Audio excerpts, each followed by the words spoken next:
નમસ્કાર કલમ યુદ્ધ સમાચારની સાથે હું છું આપની સાથે પાયલ બાંભણિયા। તો જોઈએ આજના મહત્વના સમાચારમાં। સુરતથી મહત્વના સમાચાર મળી રહ્યા છે। કલકત્તાની ઘટનાને લઈ 5મા દિવસે સુરતના તબીબો હડતાલ પર યથાવત। તબીબોની હડતાલ લઈને પરેશાન થઈ રહ્યા છે દર્દીઓ।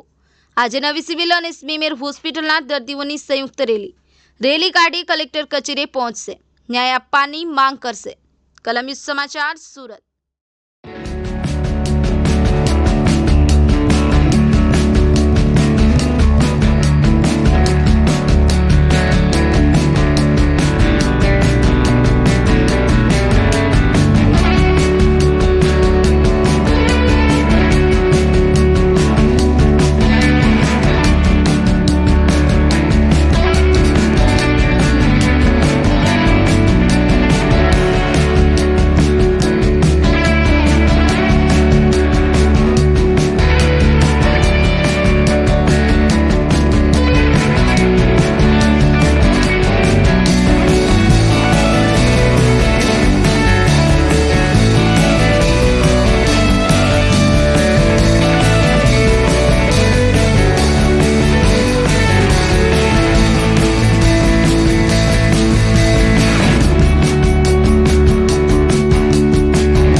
Shivangi Solanki, second year resident પેથો।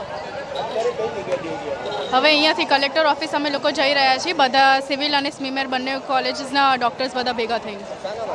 હજુ સુધી અમને ન્યાય મળ્યો નથી। આજે અમારી 5મી દિવસની હડતાલ છે, છતાંય અમારે જે હજુ મુદ્દો છે એ મુદ્દો એમનેમ જ છે। એટલે અમારી ગવર્મેન્ટને બધા લોકોને અપીલ છે કે અમારું વાત સાંભળવામાં આવે અને પ્રોપર ન્યાય મળે। હું doctor Krishna Parekh, R2 senior second year resident છું, પેથોલોજી।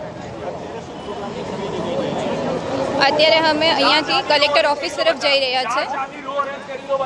કલેક્ટર ઓફિસ અમને જસ્ટિસ જોઈએ છે। જે વિક્ટિમ સાથે, જે ફિમેલ ડૉક્ટર, રેસિડેન્ટ ડૉક્ટર સાથે જે હોસ્પિટલમાં થયું છે, જેથી કોઈ હોસ્પિટલ બી અત્યારે સેફ નથી અને અમારું તો આ વર્ક પ્લેસ છે। અમે 24/7 અહીંયા ડ્યુટી કરીએ છીએ, તો એના માટે અમારે જસ્ટિસ જોઈએ છે।